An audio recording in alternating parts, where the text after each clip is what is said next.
All right, good evening, everyone. I'll now call the Monday, September 16th, 2024 Board of Commissioners meeting into order. This evening, Mr. Beaumont is not here. He had some personal stuff to deal with at home, so he will be missed, and we'll see him at the next meeting. The first order of business, as always, is our invocation and pledge of allegiance this evening. And I have Pastor Ethan Drum from Coinjock Baptist signed up this evening. If you'd like to come forward, sir, please. Thank you. Thanks for coming out tonight. Start with the pledge to the American flag. Pledge to the flag of the United States of America and to the republic for which it stands, one nation, under God, indivisible, with liberty and justice for all. Let's bow together in prayer. God, our Father, we're so grateful for the opportunity before us tonight in this commissioners' meeting, Lord, to represent the public of Currituck County. And God, we thank you for each and every public servant that's here, each and every person that's come out to speak on behalf of the county, Lord. And we want to pray for this meeting tonight, God, and give it all to you. And just pray that everything would be done decently and in order, in a way that reflects the order that you have sustained in this creation, Lord. We want to thank you, God, for the opportunity to serve, to represent people. We know that, God, you have made yourself the ultimate servant and demonstrated that in sending your Son, Jesus Christ, into the world to die on a cross for the sin of the world. And so we thank you, God, that you so loved the world that you would give your only begotten Son. And so, Father, it's because of that we know what love is, and we know what true care for other people is. And Father, I just pray that care and that love would be reflected in every decision that's made and every intention of everything that takes place tonight. Lord, we pray that you would grant wisdom and guidance in everything that's said and done tonight. God, that it might all be to your honor and glory, that it might faithfully represent the will of the people of Currituck County, and ultimately your will being done and accomplished on earth, God.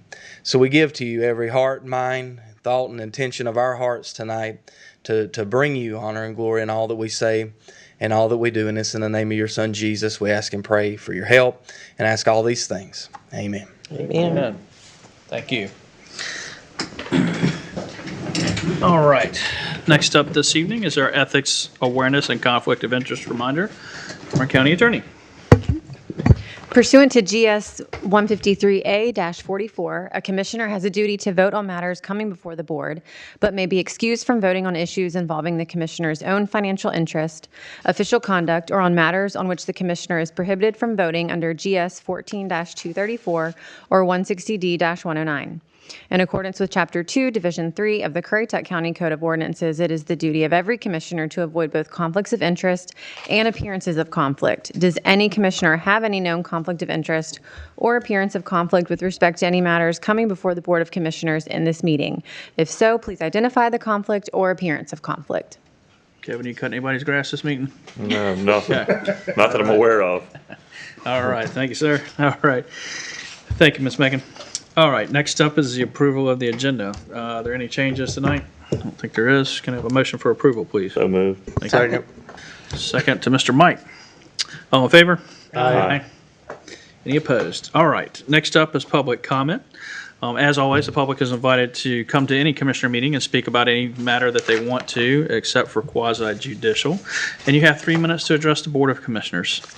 I have a couple people that signed up for public comment that I understand are here for Mr. Howler's text amendment. So I'm going to go to Ms. Debbie Swick of Southern Shores.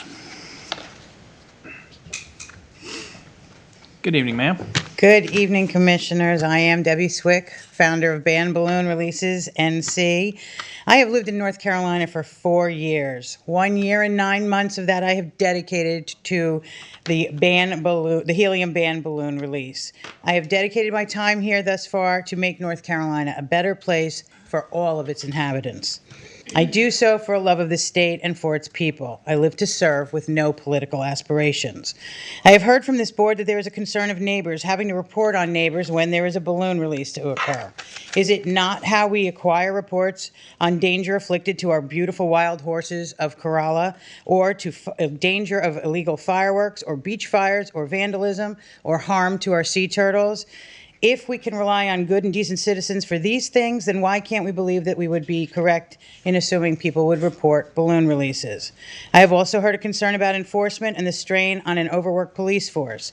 To that I say, impose a fine of $250, as has done Dare County and other municipalities. When this is learned by residents, it will work as a deterrent for considering a balloon release. Educates and eliminates. It's a win-win. I pray a citation never has to be issued, and it will definitely work towards that. In today's economy, who can afford $250 for a balloon release when that is better served to gas or groceries? Another point brought up was that the ordinance is unnecessary. All of you have insurance on your homes and cars, I assume. We pray it's never needed, but if it is, we are happy it's in place should the occasion ever arise. The same can be said of this ordinance. How wonderful it would be to never have to reference it, but how doubly wonderful it would be to have it in place should it be needed. Again, I remind you, it only takes one helium balloon to kill a 20-ton whale. Perhaps next time one washes dead up on your shoreline, you can ponder if you could have saved it. This mission comes from my heart. It comes from a place of love for my home state and for the majestic wildlife that lives within it. It is because of this I do what I do. I do this for you. I do this for your grandchildren and their grandchildren afterwards. Don't turn your backs on an opportunity to leave a positive and purposeful impact in your county and in your state. Thank you very much. Thank you for coming out. Okay, that was all I had signed up for public comment. Is there anyone that came in late that would like to speak this evening? All right, seeing no one, I will close the public comment and move on to Commissioner's report this evening. And Well, Mr. Chairman, hold on. yes, did someone? Yeah, I think he was trying to. Senate for public comment. There were 2 people who sent for public comment regarding the Howard. We moved them. Yeah, over we're to gonna call them for your text amendment. Yeah, we moved them, I'll be yeah. calling them up in a minute. Okay, I think I'll just start out with you, Commissioner Jarvis, this evening. Okay, thank you. Be a nice segue. In 1985, North Carolina enacted its first mandatory seatbelt law. This law required that drivers and all front seat passengers wear a seatbelt. The state of North Carolina then began an uphill battle in their campaign to convince people to buckle up. But many, including my own dad, ranted and raved about this new law and about government overreach and the worthlessness of the law because of the lack of enforcement. The punishment at that time was a civil penalty of about $25 if you were cited for this infraction. My dad started wearing his seatbelt, mainly to avoid being cited at the time, but that is not why he continued to wear the seatbelt for the entire rest of his life. He did that because it became the habit of wearing the seatbelt. This unenforceable, overreaching, worthless law of seatbelt mandating has saved millions of lives.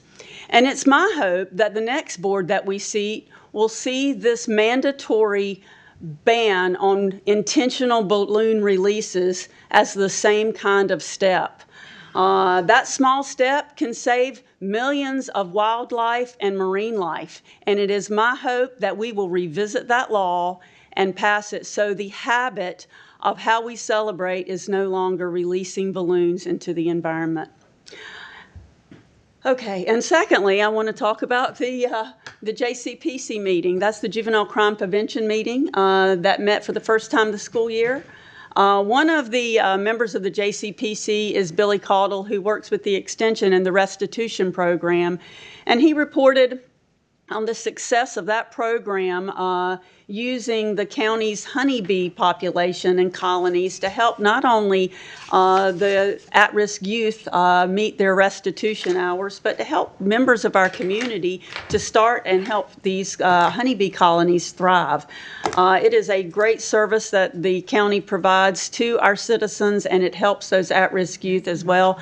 So I just want to shout out Billy Caudle and say good job on what you've done with that program and thank him for all he does. And that's all I have tonight. All right, thank you. Ms. Kenny, anything for you this evening? Yep, thank you, Mr. Chairman. This Thursday at the Senior Citizen Building in Barco, Ellie Galloway will facilitate a support group for caregivers of Alzheimer's and dementia individuals. This support group will meet the third Thursday of each month from 10:30 to 11:30 at the Senior Citizen Building. If you're interested, you will need to register, so you can call the Senior Citizen Department at 232-3505, and they can help get you registered.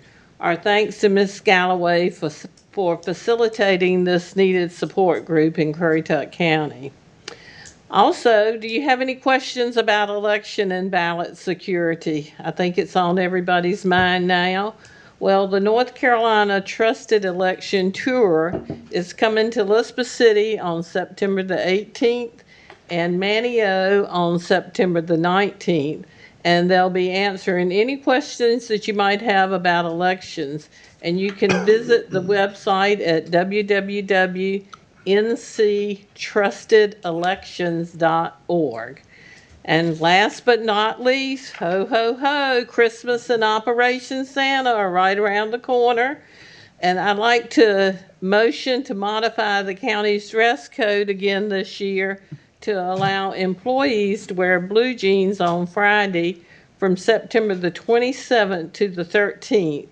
If they give $2 on each Friday, they will have the privilege of wearing the jeans. And Operation Santa has collected between $1,500 and $1,800 from county employees from just wearing blue jeans on Fridays. And it's a wonderful way to help individuals at Christmas time during the holidays who are at need. So I don't know. Was that December 13th? You said the 13th. You're not December 13th, right? Through December Okay, 13th. okay. Yeah. Well, I think you should up your game, Kitty, and get $5. And if you wear red pants, you can do that for $2. Not too many people, I don't think, have Right. red pants. You really want to get in the spirit. So I think last year we actually did take a vote and a motion to allow Yeah. that to happen. So you put that to a motion. I make a motion that we allow county employees to wear jeans on Friday from September the 27th to December the 13th. And even though Chairman White wants to charge you $5, I still want to keep it at $2. Look it I'll out. second it. All right. Any discussion from the board? Can I wear my Buddy the Elf costume on Friday that I wore in the Christmas parade? No, I'm just kidding. We'll pay you $10 to do that. I got it. All right. All in favor? Aye. All right. I assume that concludes your. That's it. All right. Mike, how about you this evening? Just a reminder of everyone, the fireplace season's coming. People are going to be putting fires outside the yards and the fire pits, and just remember to be safe out there. It's been dry. Hopefully we're going to get some rain here next day or two, but remember your fire departments are volunteers. Majority of them are, and they need your support and help in any way. Just stop in, say hello, offer your services. If you want to volunteer, they look forward to that. We are supportive of our volunteer fire departments. That's what we rely on. So any help, any contributions, anything you can do for them, I know they would appreciate it. And just a reminder to everyone that we have a lot of events coming up in the county with Christmas and all sorts of things. We have that the calendar on the website. Go to the county's website. The calendar, I believe, is on the front page there. You can access that and just check the dates, everything, what's going on. A lot of good information on there, a lot of good local businesses on there. It's a very good interactive piece for our citizens out there. So just a reminder of that. And also a reminder that if you are looking for another healthcare provider or someplace to go for a physical, healthcare checkup, sick calls, the county's health department has a nurse practitioner that they accept all insurances. You can call in, walk in, they'll accept you, and it's a benefit that the county has that is another resource for health needs in the county. So that's pretty much it. Yep. A question Yep. on that. If you if you don't have insurance, what's the deal with it? If you don't have insurance, they have a payment plan. They'll work with you on based on what you can afford, and they will work towards you won't get turned away. Right. So if you have any insurance, they'll file it, and if you don't have insurance, they have other means of helping you with that. So please, if you're physicals, your kids' sports physicals, wellness checks. They can also prescribe prescriptions. They can prescribe x-rays if needed. So it's a wealth of services that we have right next to the courthouse. So. Yeah, it's right next door to the Yes. courthouse here. So, okay, thank you very much. Owen, what's on your mind this evening? Question, have we received any correspondence from the city of Virginia Beach regarding their plans, Back Bay and eventually Corey's Ditch? I have not, no, sir. There was a letter they put out to people, and it has to be remarks made by the 19th of September. Yeah, And they're talking about building terraced islands and things. yeah, they're definitely gonna do some probably really bad idea stuff.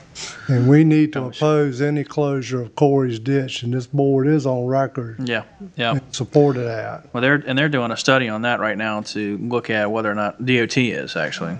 So So I'd like to get an update on where they are, because they did promise we'd have a public meeting on Knott's Island on Corey's Ditch when they came up with whatever they're going to do. what their findings were. And Rebecca, I can forward you that. I think you and I, well, maybe the whole board got that.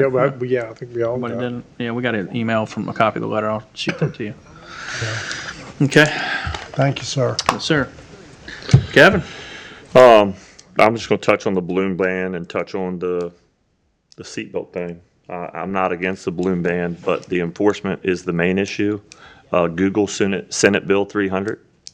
Dare County can put a $5,000 fine on it. If somebody doesn't reoffend in 30 days and it's a county ordinance, it can go away. That was state government taking powers to be from county government. So, like I said, what Owen brought up, where we talked about what they did in Florida, where they do a statewide thing. I do think it's a good idea for Ms. Swick here. I'm not against her. I want her to know that. But like I said, the enforcement thing is, and the difference in a citation for a seatbelt, which seatbelts do save lives, that's a state general statute. You can write somebody, and I think it's $161 now for a seatbelt, which is pretty hefty. But that's just my 2 cents on the, like I said, the Senate Bill 300. Feel free to read it. It limits power of local governments. Like I said, somebody could be charged with a county ordinance violation in day 31. It doesn't exist. So, I mean, like I said, that was state government messing that up. So I do think there needs to be something put in place, but I don't think it's by us. Or, like I said, I'm not against it. But that's all I wanted to just touch on that. October 5th, Plains and Plows is an awesome county event. The sheriff's office this year, we've partnered. We have tons of food trucks. We have tons of, William does a great job. Cameron does a great job from the extension and her staff, as well as our people at the sheriff's office. From 11 to 7, you name it, it's going to be there. I mean, there's all kinds of bounce houses. There's fun stuff for kids. There's fun stuff for adults. There's food. The event is free, obviously, exception of like if you're buying food from a food vendor, you'd have to pay for that. So that's not on the county. But like I said, they have a plane drop where they drop parachute candy to kids. It's pretty cool. I don't know if anybody's ever, I know they've done them at Manio and other places. It's really neat. So it's October 5th from 11 to 7. There's bands, there's all kinds of stuff. Kids, I don't know how the whole plane thing, if you're a child and there's waivers and all that stuff, the county manager may be able to touch on that a little better than me. Like, they do offer free plane rides for like youth and stuff like that. So it's an awesome event. It's your county. I chalk it up to a good amenity that the county has here for the kids. Hope Forestry's going to be out there. I know they're bringing some of their stuff this year. I see them in the crowd. Like I said, as Commissioner Payment, there's a lot going on in the county every day. Don't believe everything you read on social media. It's not true. And prayers for public safety, for law enforcement, for fire department, our volunteers. The guys are rock stars. Our EMS, rock stars. We live in a great place. I'm thankful for it. And I think that's it for me. All right. Thanks, sir. All right. I'll be brief. I was not here at our last meeting, so I didn't take part of in the balloon debate. Although I am supportive of the idea of having that ban, and I suggested exactly what you said, that when the next Board of Commissioners comes in December, perhaps it's something they will take up and that will come to fruition. Tomorrow I'll be coming into the county to do a video. For those of you who've seen it on our website, the Board of Commissioners, not Currituck County, is suggesting to add a 1/4-cent sales tax increase to our current tax rate. So I'm going to do a YouTube video that we can put out to further explain why we would want to add a tax, basically, and what would be the reasoning for it, rationale, and just further explain that. So that'll be coming in the future, in the very near future. We do have information on the county's website, right on the main page, and it's also going to be in the focus. So we'll be having that in print as well. But hopefully we can get that done. That'll be on the ballot for this coming November.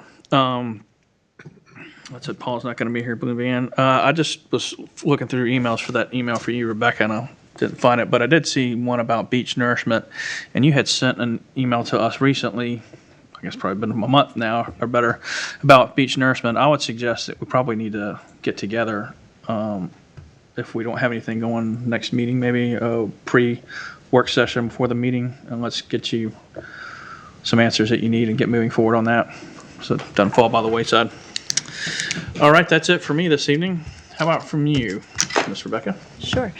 So tomorrow is National Voter Registration Day, and Elections Director Kim Twine will be at the Moyaca Library from 3 to 5 for a voter registration event. And also, we received news from DOT today that they will begin paving Highway 12 in Corolla in 2 to 3 weeks. Oh, wow. They've been paving everywhere. Oh, well, finally getting that contract started 4 years ago, so I'll be real glad.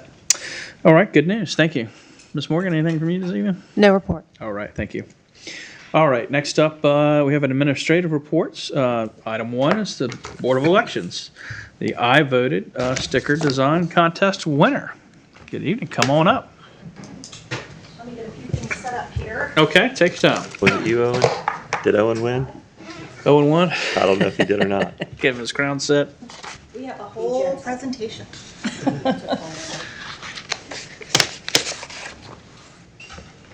Whoops, wrong button.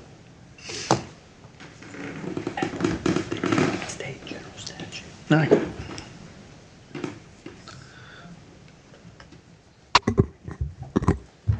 Turn this around in just a minute and open it. For those of you who don't know me, I am Kim Twine, the Director for Elections here in Currituck County. And Commissioner Etheridge, I want to thank you for bringing up those town hall meetings in the area. Unfortunately, Currituck County was not selected to participate in that. And I would like to really stress and encourage all of the citizens of Currituck County to call our office directly or stop in. Our number is 252-232-2525. We would be more than happy to address any questions or concerns directly about our ballots here in Currituck County, about our voting equipment here in Currituck County, and we welcome you. So I just wanted to add that in there. But now getting back to the presentation, I have one of our board members here with me this evening, Ms. Dot Johnson. And Dot, if you want to come up here. Not really on here. Well, you have to.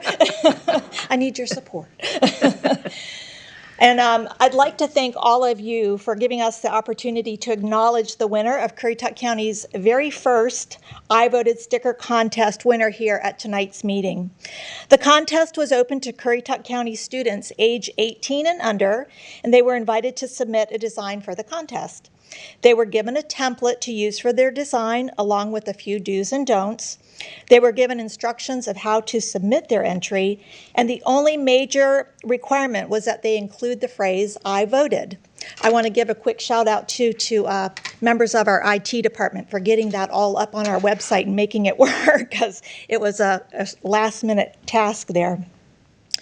During the 3-week entry period, we received 11 submissions, which I was thrilled with at such short notice. They were all great, and it was not an easy decision. But ultimately, one winning entry was chosen, and it will be featured on the stickers handed out to every voter in Currituck County during the 2024 general election. And as of 4:30 p.m. today, I ran the most recent report. We are at 24,821 registered voters. I fully expect us to exceed 25,000 by November 5th. The winning design, let me step over here. Oh, don't reveal that yet. Don't you show that yet. I'll reveal it over here to you all first. You've probably seen it because we've been so excited and proud it's everywhere. But this is our winning sticker. Oh, that is Oh, nice. lovely. Let me put this over here. Can we get that as a new logo for the county? So just to give you a little background, the winning design we felt beautifully captured the spirit of Currituck County. It shows a connection to our state, and it's all designed to top our U.S. flag. And now, before I ask the winner to come forward, let me share a little bit about her. Our winner is a senior at Currituck County High School. She is top of her class while concurrently enrolled at COA. She is very involved in her school and the community. Our winner runs cross-country, indoor and outdoor track, and holds multiple school records. She aspires to run at the collegiate level next fall. In addition to running, she also plays tennis. I don't know where she finds time, but in her spare time, she enjoys hanging out with her family, her friends, and her dog, River. I'm pleased to introduce our first ever contest winner, Kylie Denterman.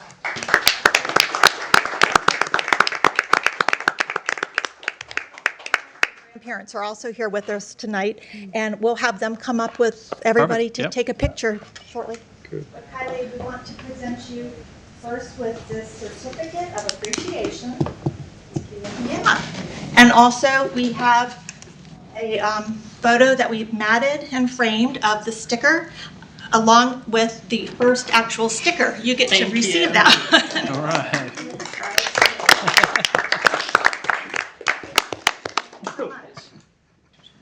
Want to do a photo now? Sure, Would that be all right? Come up. Here, I want to come up and join her. Commissioners? Yep, I'll go get all the commissioners and get in front of the dais for a You know how like on our shirt it's like black lighthouse symbol.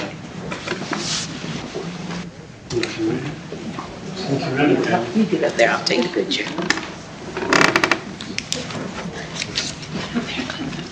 Will you use one on my camera too? Like quality, like down in front.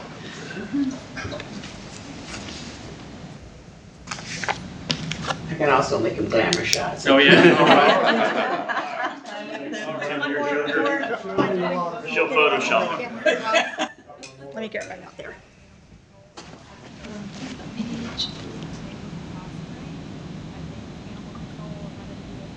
We'll take a look at it. Do they want to take one with just the family and we get out of it? Yeah, that would be You great. don't want to do that. You want to just do a family shot? Make sure she's okay with that picture.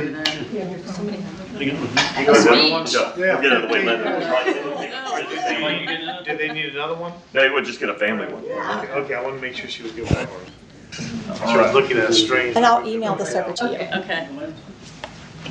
Thumbprint over there. Awesome. All Thank you right. again. And real quick, we're going to keep this large one here and have it displayed over at the elections office. I'd kind of like to ask her what inspired her to do it. Right. Kylie, did you? Kylie, come on back up for a minute. With the design and all that? Yeah. Yes, you're being asked. Tell us about how you got the, how you came up with this design. What- So I really just I know how the normal I voted sticker has the American flag, and then I'm gonna be honest, I Googled Currituck County and I was like, what really comes up? And then obviously the lighthouse and the horse, and then I kind of just combined them, and yeah. You did a great That's job. a good job. All right. Thank you. All right. Yeah. Google once again. All right, next up this evening, we have the North Carolina Forest Service annual report here. We have Will Rose, the county's ranger. Good evening, sir. How are you? Good evening. How are you? All right. All right. So I'm just here to do my annual report on pretty much what the Forest Service did in the county this Okay. year. So start off, I'd like to say that we've had a pretty good year so far. And one of the biggest things we did this year was hire Chris Wilkins. No. Want to stand up? He's the new assistant county ranger in the county. All right. So we hired Welcome. him, and he graduated from Haywood Community College with a fish and wildlife degree in 2022. And I've been working here for 5 years. If you haven't met me yet, it'll be 5 years in January. Doesn't feel like it, but yeah. And I went to East Carolina, and I'm doing classes online at NC State for GIS right now. All right. So for fire control and emergency response, this year, the spring was pretty wet, and then we had like a little dry period during the early summer, but we've pretty much caught back up with rain now, and we're pretty wet. But so we had 36 fire calls this year with 14 reportable wildfires that burnt 9 acres. No houses were damaged or destroyed, which is good. And then another big thing is the volunteer and paid fire departments of the county continue to be an invaluable asset in wildland fire suppression and assistance. Our fire departments are awesome. And we try to help out as much as we can. We go around to the fire departments and do wildland training once a year right before our spring fire season. And then we also have this program that lets us get federal property and pretty much give it to the fire departments for free. So we have a couple pieces of apparatus being acquired that way. Forest management, so we go around the county, and if whoever owns however many acres of trees or timber, we'll go out there and take measurements for them and tell them, what they got. And we did, 10 plans for 514 acres. Another kind of cool thing that I did this year that I haven't done before was I got to fly up in the Cessna. They put me up in a Cessna and just fly over the county and look at the just tree health. That was pretty cool too. We were good, so that's also good. But that was that was fun. Were you shocked at how many ponds were out there and lakes? I mean, it's pretty amazing. Right? You can tell how wet it is from up there. All right. Speaking of water, so water quality protection. So something that we do is we every time there's a logging job in the county, we go and inspect it make sure the water quality violations are in order. And we did 3 inspections for 28 acres of land this year. So the I&E events, last year we did 21 I&E events, information and education. Whenever we go out and pretty much just talk about wildfire or forest management. Our big event that we did last year, we're doing it again this year, is Planes and Plows.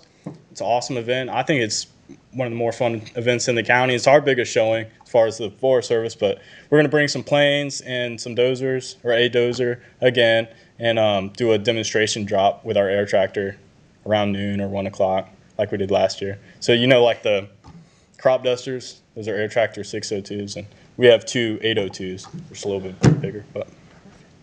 And then urban and pest control.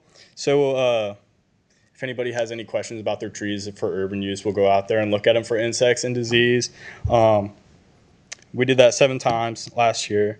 And then just overall, just tracking the gypsy moth, the spongy moth and its advance.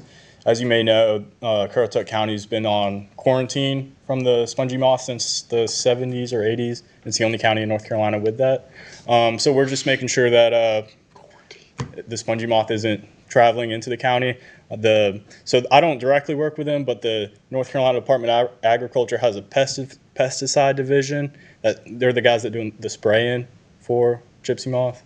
And so we're with the Department of Agriculture as well. So we kind of work together a little bit, but I haven't seen any personally, but there have been some traps. But in conclusion, through the support of the county, fire departments, and other cooperative agencies, the North Carolina Forest Service has had another successful year in Currituck County. We will continue to deliver effective wildland fire control, offer expert forest management advice, protect water quality, provide information and education programs, and vigilantly monitor forest health for all citizens of Currituck County. And I have my phone numbers there at the bottom if you need to get a hold of me. All right. Thank you Can I much. ask you a question? Well, just a quick question about the training with the fire departments and interaction. I know years ago when I was more involved or more active with volunteer fire departments, The forestry actually brought in we did training of, they would fly in, we would hook up the water and fill it up. And then we'd go through a drill how to do that, get away, they'd swing around, they'd dump it on the air, so we'd come back and we'd fill it. Yep. To learn to get practice on doing that. Do you still do that with the fire departments, or is that? No, sir. So we don't do that anymore because our agency acquired another plane that is called our utility plane, and they fill it up like that. And they'll fly to the airport and do all that themselves. Okay. Well, that was fun doing it. So. It is cool. I mean, you can fill them up on October 5th if you want to. That's okay. No. I just remember doing it. I just didn't know if you did that anymore at the fire department. It's okay. All right. Thank you very much for coming out this evening. All right, Appreciate it. Okay. Next up this evening is our public hearings. We have PB 2410, Donald B. Howler text amendment, and it's a request for an amendment to the UDO, Chapter 1 General Standards, Chapter 2 Admin, Chapter 4 Use Standards, and Chapter 5 Development Standards to require special use permits for certain developments in Corolla that include traffic impact analysis and engineered stormwater design, and to establish additional community compatibility standards countywide. We have Ms. Jenny Turner here to present tonight. We've, just as a reminder to the general public board, we've had a work session on this. When Mr. Howard came and presented it, he had several things in there that we thought needed further exploration, and just making sure that we fully understood the ramifications, and I believe we got that done with Jenny and the planning staff to get this thing moving forward, hopefully, and be good for Crawl. So thank you, Mr. Chairman, for providing the background there. What I'm going to present to you tonight are the changes that were discussed at the work session in August, on August 16th, related to the original proposal from Mr. Howler. I'll go through step by step, and if you want to follow along in your agenda packet, I believe it starts on page 3. I did compose a memo related to the work session and these changes specifically to his proposed amendment. And in your agenda packet, you also have the original staff report. So just starting with the first item, which didn't seem to have much concern from the board at the work session with respect to impacts on existing properties, is amending, well, I don't have that. So the first one is amending the 1.8.6 transitional provisions to require a special use permit for commercial, industrial, mixed use, or multifamily development consisting of at least 30,000 square feet of floor area in Corolla, and hotels in Corolla of 50 or more rooms and PUDs. So that was basically requiring a special use permit in PUDs for those larger developments. Then item 2 we have here, which is the special use permit applicability to require a special use permit for commercial, industrial, mixed use, or multifamily development consisting of at least 30,000 square feet of floor area in Corolla, and that the special use permit shall include a traffic impact analysis and stormwater narrative prepared by a registered engineer. And so, Jenny, so I that's here. want to stop you for 1 second, just for the public. That it was suggested that they have a stormwater plan, and after discussion, we decided to go with a narrative because a plan wouldn't be necessarily devised at that time, right? That the engineers will have a plan to go forward to comply with the UDO, but they couldn't, a plan being explained to us and the general public is in the form of a narrative. This is what we're going to do. Right, that's what was discussed. Yep, yes. so I just wanted to, we had struck through the original text was plan, so we changed it up to a narrative so that we can comprehend and the general public can comprehend what's going to happen. Right. Then in the summer use table, requiring a special use permit for hotels in Corolla with 50 or more rooms. So you can see the language here. And that also requires that traffic impact analysis and stormwater narrative, not a plan, with that particular type of hearing. Then there's the community compatibility standards that require buildings to be set back at least 75 feet from a lot line shared with an existing single-family dwelling in a residential zoning district to the maximum extent practicable.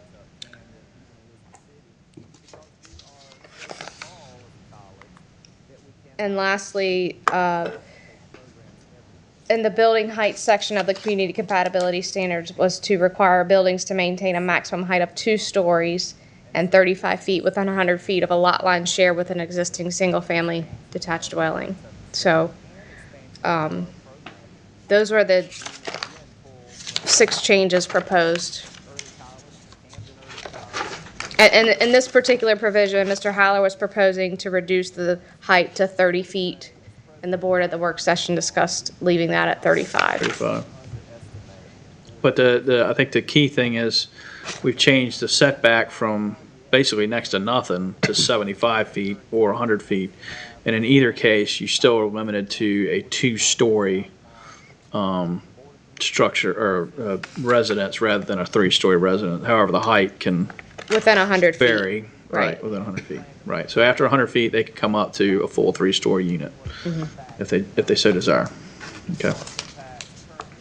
That's correct. This was presented previously to you, the land use plan consistency, as well as some land use plan policies related to Corolla. And the planning board and staff recommended approval of the request as presented previously. So I'd be happy to answer any questions the board has at this point. Same for the board. One thing I will let you guys know, and I discussed was with Jenny before I came in today, on page 13 in your packet. 2E. 2E, thank you. I'm scrolling down to 13. Is that the 2E. I was just reading through it this afternoon, and so one of the things that we have is, and it maybe not adoption tonight, but I would like to explore it a little further. 2E says the orientation of porches, balconies, outdoor space, and other exterior site features such as vending machines. That basically they got to be away from adjacent single-family detached dwellings. And there are instances on the mainland where I think that it wouldn't hurt to allow a porch or a balcony on a building that's facing residential, especially in the case of, since we're, we've seen, were you able to queue up the Yes. the rendering? The rendering. Okay, so in the far distance in the upper right corner of this picture is where the condos are going to be. You can see in this Main Street Boulevard, everything's open towards the center, right? Where all the activity is, that makes sense. In the back, you have the condos, and basically the way that the condos or townhomes or multifamily is written, everything kind of almost has to look internal. Well, if you're renting if you rent a house or condo in this particular instance, it may make sense to allow an architectural feature to be a deck or a balcony on the backside facing east towards the ocean or facing west towards the sound. I mean, that's what we're here for in Corolla, is to enjoy those views that we have.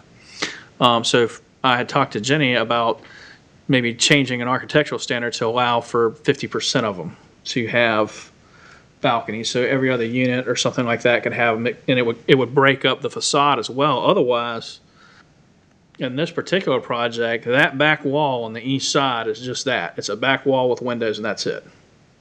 That's all you're going to see. So if you're in a house behind it and you're out on the deck looking west, all you see is kind of the ugly back of the building, right?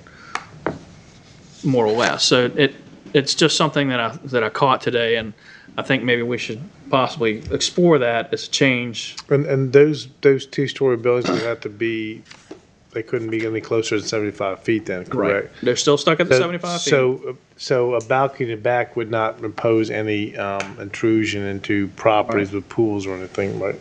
Well, you could, but that's already going anyway. I mean, I can look out my back deck and look at the pool next to me all day long. Two houses next on either side of me. So, but from an architectural, it may make sense to allow some of that to occur. And not only that, like I said, to create a different look and feel than rather that's just the back of the building.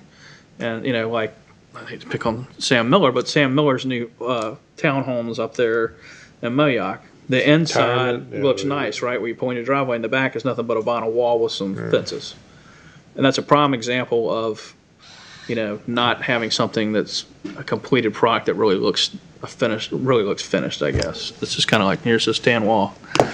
So anyway, I'm not suggesting we take action on this tonight, but I just wanted to bring that to the board and see if you guys had any thoughts on it, or if you'd want to entertain looking at that at some future time.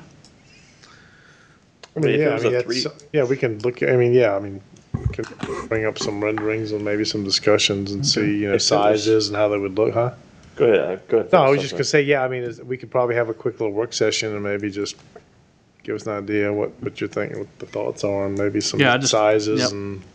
Yeah, I definitely think details need to Yeah. be explored. I mean, Right. the It helps reading looking now at it, is yeah. Well, very. you know, on a mainland, if you, Jenny had a great point today that if you've got a family that's been somewhere for 20 years and someone develops the property in front of them or whatever the case may be, not having them on a multifamily staring into their yard is, it's a different thing, right? Than what we see in Corolla. That the uses are different. The reason that you're there is different than what you're doing on the mainland. So. Anyway, just some food for thought. Other than that, that was it for me on the text amendment. Anything? I was just gonna say, like, I don't think Corolla, it is a different animal than the mainland or whatever, like you said, and Mike kind of touched on what I was gonna say, so we're good. All Thanks, right. Mike. No worries. All right. Anything further from you, Miss Jenny? I think we've talked you to death on this one, pretty much. Yeah. Okay. All right. This is a public hearing, and we left the meeting open until today so that the board could discuss this, as I mentioned earlier. And as it is a public hearing, there's public comment in that, and so I will now open the public comment portion of this hearing. And the first person to have to speak, and I'm going to get Alice, your last name's probably going to get wrong. That's all right. If you could give that to us with your name and address for the record, please. Sure. Good evening. I'm Alice Momony. Yep, I would have got that wrong. Yeah. I live at 1054 Corolla Drive in the Whalehead subdivision of Okay. Corolla. So I'm here today in support of Don Howler's 4 UDO amendments. I just kind of want to speak from the heart a little bit about these amendments and then a couple other things that are on my mind in my 3 minutes. Sure. I truly believe that living in the Outer Banks in the Currituck County is a stewardship and it's a sacred trust that we've been given. And what I mean by that is, as residents and caretakers, we have the responsibility to ethically respect and protect the beach community that we're blessed beyond measure to be a part of for just a short time and that others will enjoy after we're gone. I believe that Don's UDO amendments help to preserve that trust. They fill some gaps in the current code and they make sense for the entire county. No one wants a large commercial building in their backyard. Please have some respect for the individual homeowners and the precarious coastal environment. So on that topic, I'm imploring you to implement reasonable and increased setbacks and building height restrictions as detailed in Don's amendments. On a related note, I authored and circulated a petition a year ago that currently has over 2,600 signatures against the 172-room hotel at Herring and 12. Last fall, Commissioner White said that petitions don't really matter, but I respectfully argue that they really do indeed matter. No one wants a 172-room hotel in Corolla. I can say this with authority because I have personally talked to scores of individuals in this county on the phone, through emails. Hundreds of people have contacted me about this, from full-time residents, property owners, and tourists. It's a violation of the sacred trust that I believe that we have, that I mentioned before. Currituck, Corolla, the Outer Banks, they're one of the most unique coastal and ecosystems in the entire country. Please do not turn it into Ocean City, Virginia Beach, or Myrtle Beach. Those places have their place, but that place is not the Outer Banks. It's not too late to reverse course on the hotel and mitigate the effects of it on Corolla. Saga has not submitted its major site plan. You can still do the right thing with this devastating hotel project. I also think that it's really important to state that Currituck County does not need another Hinton Hotel disaster that's happening in Edenton, North Carolina. I've talked to business owners there. The Saga Hotel project is a disaster. And I know you're all familiar with it. And it really rocked my world when I found out about what's going on there in Edenton. Please do the right thing. Adoption of Don's UDO amendments, which were unanimously approved in May by the County Planning Commission and were amicably discussed a couple of weeks ago and then again today, are a huge step, positive step, to strengthen and make consistent current UDO language and will go a long way to preserve our fragile coastal community for the long term. Thank you. Okay, thank you.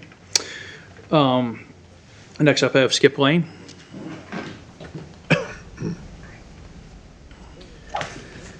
Hello, my name is Skip Lane, and I own a property at 1018 Lighthouse Drive over in Corolla.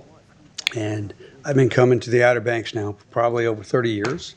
But I really want to thank the commission, Chairman White, for really taking a look at the development, which we need development all over the county.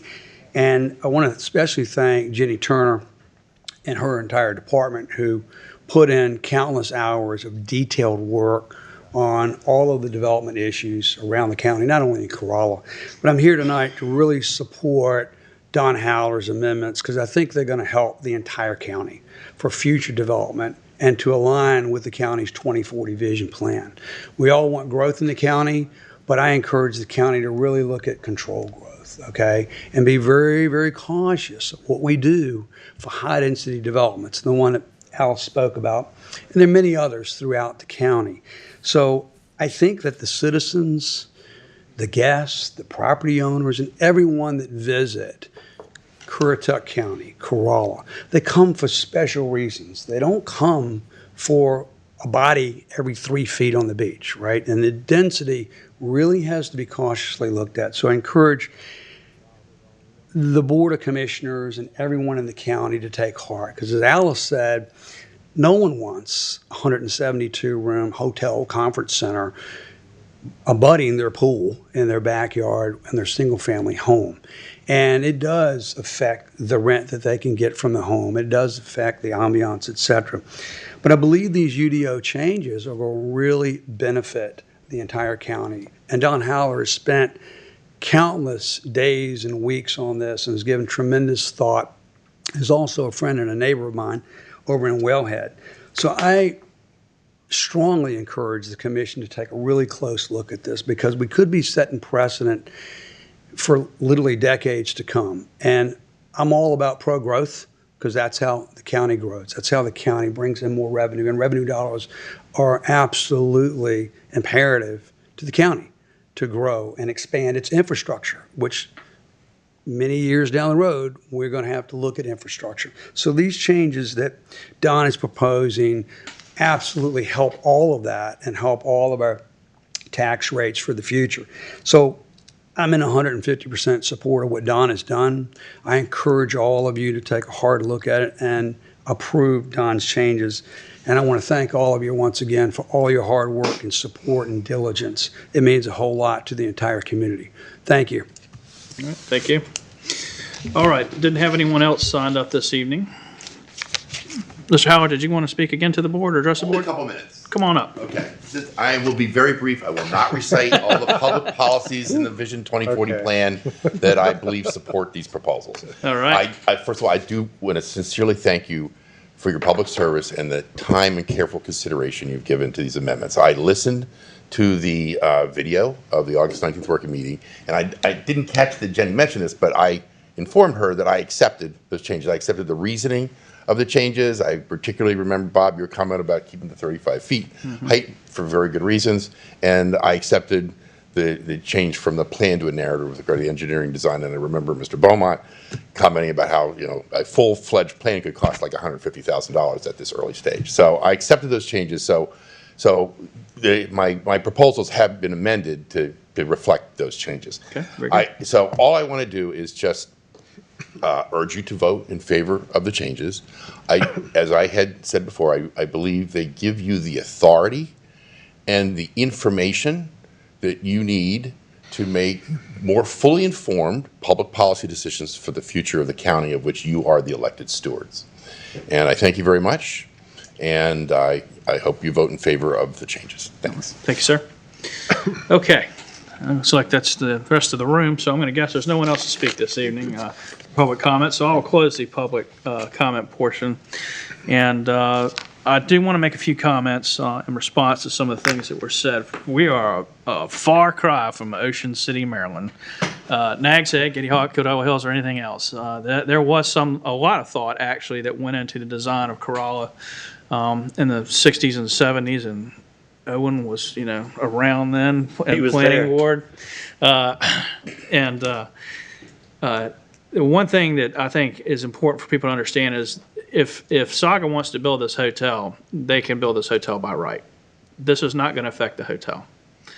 The proposed changes are good for future developments because they have an amended sketch plan approved, and if they lose in court, it does change things. We'll see what happens with that. But they can build this. And I think it's important it was a comment made about infrastructure. The county is constantly looking at. I just want to reassure people, anyone that's watching tonight, we are constantly doing that, making improvements to either the water system, looking for new wells for fresh water, and then of course dealing with wastewater that's county taken care of anyway, and trying to keep the people that own private systems doing what they're supposed to be doing, but that's more of a state function. And other than that, we did spend a lot of time on this. Mr. Howley, you had some great ideas. They were worth exploring, and we did. And so thank you again for the time and effort that you put into this. It just goes to prove that, anybody can make a difference if they want to make a difference, take the time to do that and do so. So thank you again for that. Other than that, is there any further comments about what was presented tonight? I have one question. Yes, sir. In regards to the Coastland settlement that allows for a 75-foot hotel, this would have no effect on that, would it? If Section T, they have a 5-story hotel out of the settlement agreement. Yeah, I wouldn't think so. This is not going to, so Ocean Sands, anything that happens there because of the settlement agreement, that's different. That is separate. Yeah, that's a it's only completely going to affect separate any matter. remaining open parcels of land that could be Correct. developed, or probably redevelopment would be the bigger thing that happened if somebody wanted to spend a fortune to buy a few houses to acquire some land. So Yeah, Ocean Sands is completely different because of the settlement. right, okay. Thank All you. right. Thank you.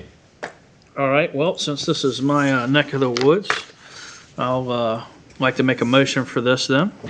I'm going to move to approve PB 24-10, the Donald B. Howard text amendment, as presented this evening from pages 3 to 15 in our agenda packet, because the request is consistent with the goals, objectives, and policies of the Imagine Currituck 2040 Vision Plan and the UDO, including land use goals 1, 2, and 3, economic development goal 2, infrastructure and services goal 1 and 4, and transportation goal 1, and implementation actions CC Act 27, 28, and 83, and Core Act 13 and 22. 32. Excuse me, 32. Thank you. I'll second that. Thank you, sir. Any further discussion from the board? All in favor? Aye. Any opposed? All right, carries unanimously. Thank you. And with that, let's take a 5-minute recess and we'll finish up the agenda this evening. Let's move on to our next agenda item. Get back to it. New business, item 1, a resolution of the Currituck County to direct the expenditure of opioid settlement funds. Yes, thank you, Mr. Chairman. So prior to this, you've approved a resolution, you adopted a resolution that accepted all of the recommendations of the opioid task force. And so this is the same thing, but it's more detailed. So we were required to put exact number amounts on each of the strategies and specifically lay out from where it came in the memorandum of understanding with the settlement agreement.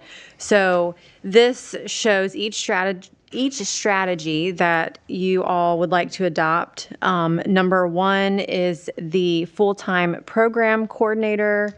Number 2 is recovery support services, peer support specialist, a post-overdose response team, and naloxone distribution.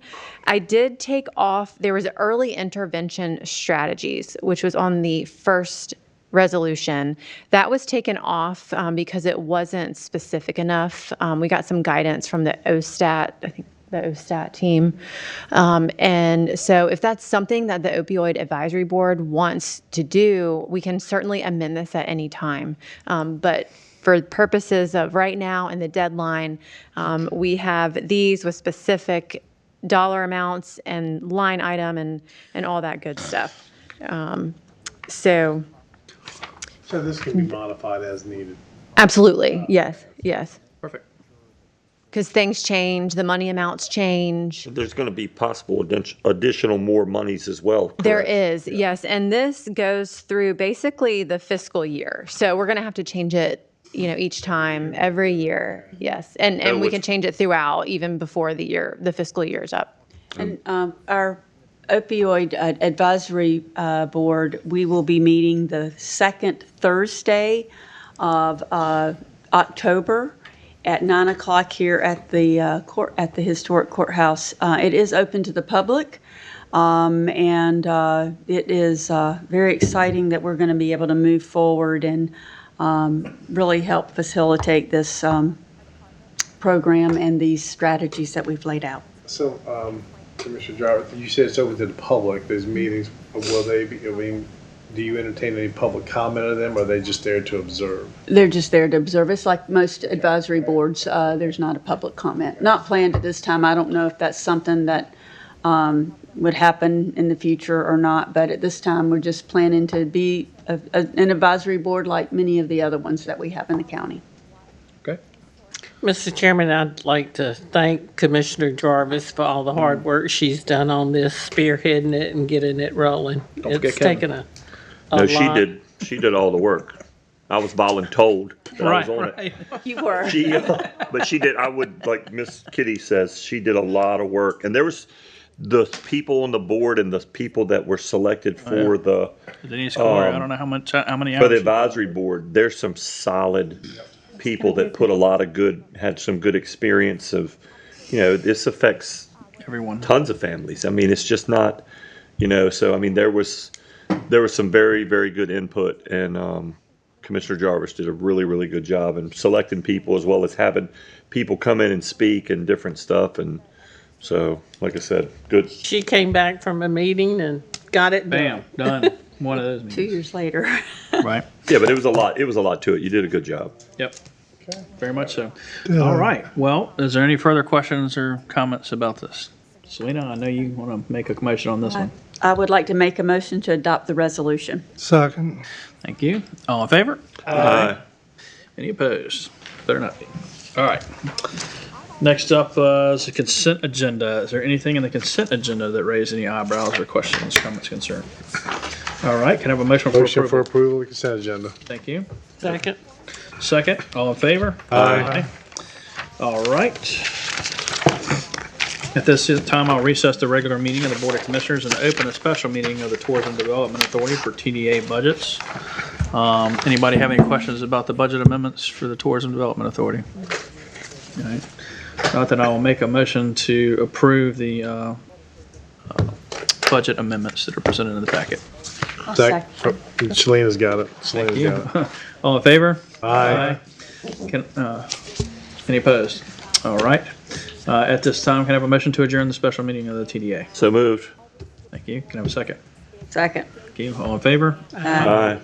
All right. I will now open a special meeting of the Ocean Sands Water and Sewer District Board. And we have budget amendments there. Any comments, questions, or concerns? Motion for approval. Thank you. I'll second that. All in favor? Aye. Can I have a motion to adjourn, please? So moved. Owen? Second. And Selena. All in favor? Aye. All right, this time I'll reconvene our regular meeting and going to move to enter us into closed session pursuant to NCGS 143-318.11A6 to discuss personnel matters. And we'll stand in recess for a minute while Deb gets done.